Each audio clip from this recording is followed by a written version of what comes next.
Assalamualaikum warahmatullahi wabarakatuh. Kami dari kelompok 10 yang beranggotakan Mas Tina dengan NIM 1211013 dan Novianti dengan NIM 121101159. Video ini dibuat untuk memenuhi tugas mata kuliah pengembangan materi PPKN yang diampu oleh Ibu Mahalastasa Buju Basaf Pipana MPD. Pada video kali ini, kami akan membahas mengenai model-model pembelajaran yang berkaitan dengan PPKN yang cocok digunakan untuk peserta didik SD atau MI. Model pembelajaran merupakan bentuk pembelajaran yang menggambarkan proses kegiatan belajar mengajar dari awal sampai akhir yang disajikan secara khas oleh guru. Selain itu, model pembelajaran juga merupakan bungkus atau bingkai dari penerapan suatu pendekatan, metode, strategi, dan teknik pembelajaran. Model pembelajaran ini akan sangat membantu dalam meningkatkan pemahaman siswa. Adapun model-model pembelajaran yang berkaitan dengan PPKN yang cocok digunakan untuk peserta didik SD atau MI adalah sebagai berikut. Pertama, model pembelajaran demonstration.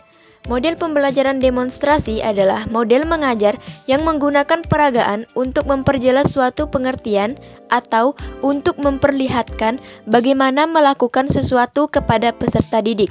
Contohnya, dalam diskusi dan presentasi kelompok, peserta didik dapat diberi topik-topik tertentu yang berkaitan dengan PPKN seperti toleransi atau kebebasan berpendapat. Mereka kemudian dapat membentuk kelompok untuk mendiskusikan topik tersebut dan membuat presentasi untuk membagikan pemikiran dan pemahaman mereka kepada kelas. Dengan menggunakan model demonstrasi ini, bertujuan untuk mengaktifkan keterlibatan peserta didik dalam pembelajaran PPKN dan membantu mereka mengaitkan konsep-konsep teoritis dengan situasi nyata. Yang kedua, ada model pembelajaran direct instruction atau pembelajaran langsung. Model pembelajaran direct instruction adalah model pembelajaran yang menekankan pada penguasaan konsep atau perubahan perilaku dengan mengutamakan pendekatan deduktif. Guru berperan sebagai penyampai informasi dan mengendalikan isi materi yang akan diterima oleh peserta didik, sehingga mereka dapat mempertahankan fokus mengenai apa yang harus dicapai oleh peserta didik. Contohnya, guru dapat memulai pelajaran dengan memberikan pengenalan konsep secara langsung kepada peserta didik, lalu menjelaskan materi beserta contohnya, dan diakhiri dengan memberikan latihan dan penilaian. Misalnya, konsep tentang hak dan kewajiban sebagai warga negara.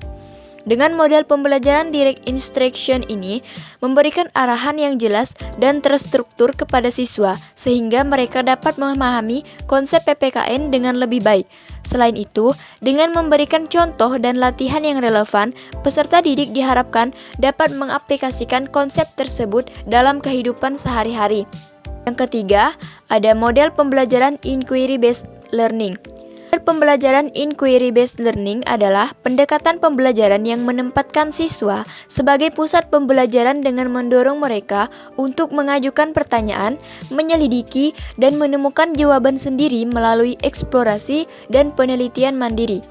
Dalam model ini, guru berperan sebagai fasilitator yang mendukung dan membimbing siswa dalam proses pembelajaran. Model pembelajaran inquiry-based learning memberikan kesempatan kepada peserta didik untuk mengembangkan keterampilan berpikir kritis, berkolaborasi, berkomunikasi, dan mandiri. Mereka belajar dengan konteks yang nyata dan relevan bagi mereka yang dapat meningkatkan motivasi dan pemahaman mereka tentang materi pelajaran. Contohnya, peserta didik diajak untuk bertanya, meneliti, dan berdiskusi tentang konsep kerjasama dalam kehidupan sehari-hari, sehingga dapat membuat mereka aktif dalam pembelajaran.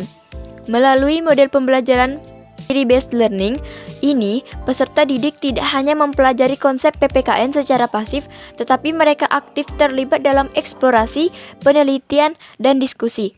Hal ini dapat membantu mereka untuk mengembangkan dan menguatkan pemahamannya terhadap pembelajaran yang dilakukan.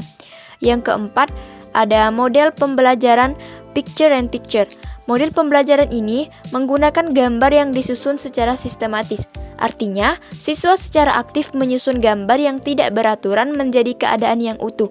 Contohnya, guru menampilkan dan menggunakan gambar-gambar pahlawan nasional sebagai stimulus visual yang menarik untuk memperkenalkan dan membangkitkan minat siswa terhadap nilai-nilai kebangsaan dan kewarganegaraan.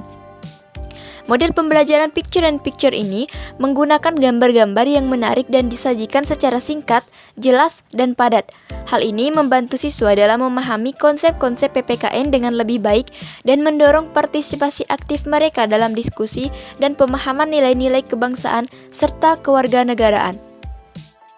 Model pembelajaran yang kelima adalah model pembelajaran problem-based learning. Problem-based learning merupakan model pembelajaran yang terpusat pada masalah-masalah yang relevan. Model ini merupakan model pembelajaran yang menunjukkan kepada peserta didik suatu masalah yang kemudian siswa dapat memecahkannya melalui berpikir maupun menganalisis berdasarkan pengalaman mereka dalam lingkungannya. Melalui model PBL ini, siswa akan terlibat secara aktif dalam pembelajaran, meningkatkan pemahaman mereka tentang konsep-konsep PPKN, dan mengembangkan keterampilan pemecahan masalah, kerjasama, dan refleksi. Model pembelajaran yang keenam yaitu model pembelajaran problem posing. Model pembelajaran problem posing adalah model pembelajaran yang mewajibkan siswa belajar melalui pengajuan soal dan pengerjaan soal secara mandiri tanpa bantuan guru. Melalui model problem posing ini, siswa diajak untuk aktif berpikir, bertanya, dan menggali lebih dalam tentang konsep-konsep PPKN. Mereka akan mengembangkan keterampilan berpikir kritis, analitis, dan reflektif. Selain itu, model ini juga mendorong siswa untuk berpartisipasi aktif dalam diskusi kelompok atau kelas, meningkatkan kemampuan mereka dalam berkomunikasi dan mempresentasikan argumen. Model pembelajaran yang ketujuh yaitu model pembelajaran project-based learning. Project-based learning merupakan model pembelajaran yang menggunakan proyek atau kegiatan sebagai media. Siswa melakukan eksplorasi, penilaian, interpretasi, sintesis, dan informasi untuk menghasilkan berbagai bentuk hasil belajar.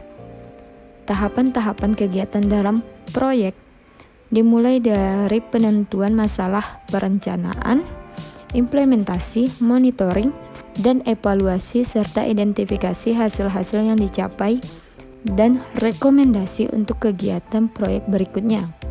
Model ini menggunakan masalah sebagai langkah awal dalam mengumpulkan dan mengintegrasikan pengetahuan baru berdasarkan pengalamannya dalam beraktivitas secara nyata, sehingga dapat mendorong kreativitas dan kolaborasi peserta didik dalam mengerjakan proyek secara kelompok. Selanjutnya model pembelajaran yang ke-8, model pembelajaran discovery learning. Model pembelajaran discovery learning atau pembelajaran penemuan adalah pendekatan pembelajaran di mana siswa aktif terlibat dalam menemukan dan membangun pengetahuan melalui eksplorasi, eksperimen, dan pemecahan masalah. Dalam model ini, guru bertindak sebagai fasilitator yang memadu dan mendukung siswa dalam proses pembelajaran. Contohnya, guru memperkenalkan topik tentang nilai-nilai Pancasila, kemudian memberi tugas pada peserta didik untuk meneliti dan mengeksplorasi tentang nilai-nilai Pancasila melalui diskusi kelompok dan presentasi serta refleksi dari hasil penelitian tersebut. Dengan begitu, model pengembangan discovery learning ini memberikan pengalaman belajar yang menarik dan relevan bagi siswa, memungkinkan mereka untuk mengembangkan pemahaman mendalam dan keterampilan yang dapat mereka terapkan dalam berbagai situasi. Selanjutnya, model pembelajaran yang ke-10, model pembelajaran tebak kata. Model pembelajaran tebak kata adalah model pembelajaran yang menggunakan media kartu teka-teki yang berpasangan dengan kartu jawaban teka-teki. Permainan tebak kata dilaksanakan dengan cara peserta didik menjodohkan kartu soal teka-teki dengan kartu jawaban yang tepat. Melalui permainan tebak kata, selain anak menjadi tertarik untuk belajar, juga memudahkan dalam menanamkan konsep pelajaran PPKN dalam ingatan peserta didik. Jadi, guru mengajak peserta didik untuk bermain tebak kata dengan menggunakan media kartu dari kertas karton dalam mata pelajaran PPKN. Mode pembelajaran yang terakhir yaitu mode pembelajaran simulasi. Mode pembelajaran simulasi adalah suatu mode pembelajaran yang dilakukan dengan cara meniru atau merekayasa situasi sebenarnya untuk menggambarkan atau menunjukkan suatu proses, kondisi atau benda tertentu yang sedang dipelajari disertai dengan penjelasan lisan, bersifat untuk mengembangkan keterampilan peserta didik dengan tujuan memberikan pemahaman kepada peserta didik tentang sesuatu konsep atau prinsip untuk melatih kemampuan memecahkan masalah sosial yang bersumber dari realitas kehidupan. Juga dapat mendorong mereka untuk berpartisipasi aktif dan berpikir kritis dalam pembelajaran PPKN di kelas. Sekian video tentang model-model pembelajaran PPKN yang cocok untuk anak SD.